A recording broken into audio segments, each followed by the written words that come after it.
पासवान कद्दावर नेता एक वक्त पर हुआ करते थे, उनके बेटे चिराग के तले अब अंधेरा है। जी हां, चिराग पासवान की पार्टी में फूट से निकले संदेश को बिहार की सभी पार्टियां बहुत गौर से पढ़ रही हैं। सत्ता से लेकर विपक्ष तक सभी पार्टियां चौकन्नी हो गई। डर यह है कि बदलाव के सियासी मौसम में कहीं पार्टी के अंदर सेंध ना लग जाए।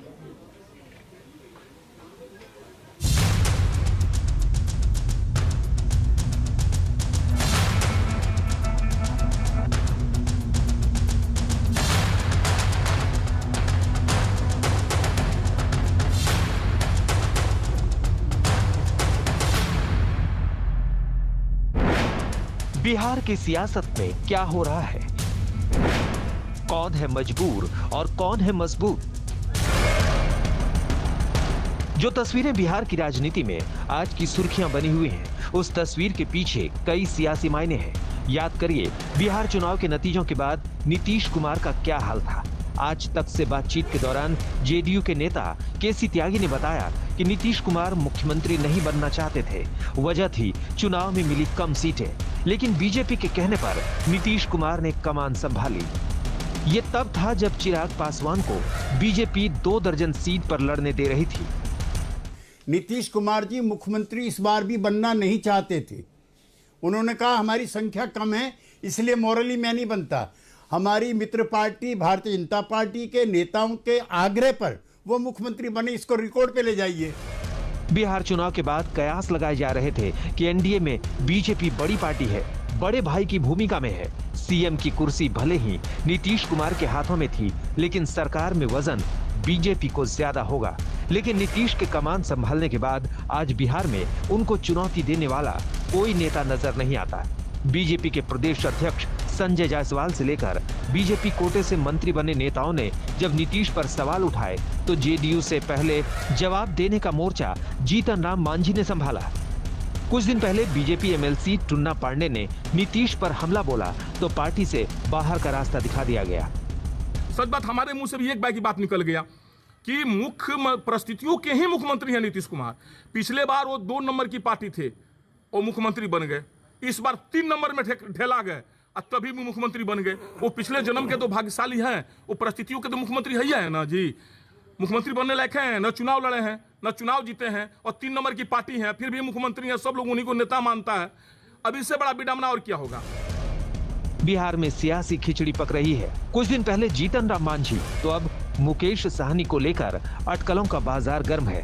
लेकिन 7 महीने पहले कमजोर नजर आ रहे नीतीश कुमार इस वक्त मजबूत स्थिति में है। इसे आप यूं समझिए, नीतीश कुमार के साथ हैं जीतन राम मांझी। नीतीश कुमार के लिए खतरा नहीं है मुकेश साहनी।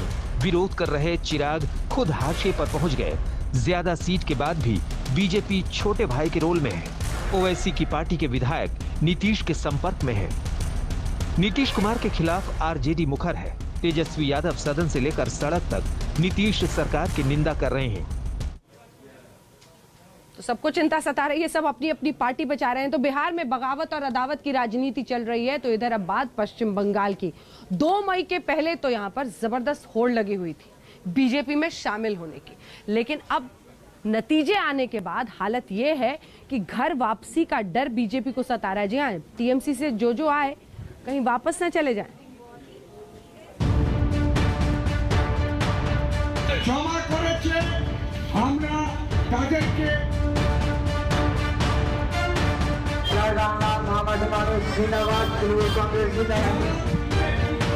क्या आज से पहले आपने धरने की ऐसी तस्वीरें देखी थी? शायद नहीं, क्योंकि ये धरना सरकार की नीतियों के खिलाफ नहीं है। ये धरना किसी आपराधिक घटना के खिलाफ नहीं है। ये धरना तो बीरभूम में टीएमसी के दफ्तर के बाहर दिया जा रहा है। सियासी पश्चाताप के लिए धरना दिया गया है, क्योंकि ये सभी बीजेपी के कार्यकर्ता हैं जो अब टीएमसी में घर वापसी करना चाहते हैं। आपने कोलकाता में मुकुल रॉय की टीएमसी की घर वापसी देखी, लेकिन अब बड़े नेताओं के बाद कार्यकर्ता टीएमसी में वापसी चाहते हैं। More people will come. More member of parliament, ma'am, member of parliament. I do not know. Whenever the information will be coming, then we will let you know. From now, I cannot say anything. Bengal चुनाव के नतीजों के बाद से ही सियासी बदलाव का मौसम आ गया। 2 मई से पहले तक टीएमसी से बीजेपी में जाने वालों की बहार थी तो 2 मई के बाद बीजेपी छोड़कर टीएमसी ज्वाइन करने वालों की बहार लग गई है। सबसे बड़ा चेहरा मुकुल रॉय की वापसी हो चुकी है, कई और बड़े चेहरों का नंबर है। सूत्रों के मुताबिक राजीव बनर्जी से लेकर सोनाली गुहा तक कई बड़े नाम वापस टीएमसी ज्वाइन करने की कोशिश में लगे हुए हैं। हालांकि इस बार टीएमसी फूंक फूंक कर कदम रख रही है और इन नेताओं को वापस लेने से पहले काफी मंथन भी चल रहा है, क्योंकि टीएमसी में ही एक धड़ा इन टीएमसी नेताओं के वापस लौटने के खिलाफ है और ममता बनर्जी भी इशारा कर चुकी हैं। But I said that who have criticized the party like anything and who have done the betray before election for BJP, for money, for everything, we are not considering them. Only we will consider the people who are gentle, who are sober, and who doesn't go for bitterness.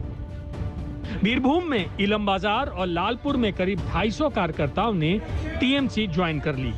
इलम बाजार में तो 50 BJP कार्यकर्ता TMC दफ्तर के बाहर धरने पर बैठ गए, हाथ में प्लेकार्ड लेकर कि उनसे गलती हुई थी, अब उन्हें वापस टीएमसी में लिया जाए। सोमवार को बंगाल विधानसभा में नेता प्रतिपक्ष शुभेंदु अधिकारी गवर्नर जगदीप धनखड़ से मिलने पहुंचे तो उनके साथ सिर्फ 51 विधायक ही राजभवन गए थे। इस पूरे घटनाक्रम ने राज्य बीजेपी में किसी बगावत के संकेत देना शुरू कर दिया है। हालांकि नेताओं के आने और जाने पर शुभेंदु अधिकारी क्या कह रहे हैं, इसे भी सुनिए।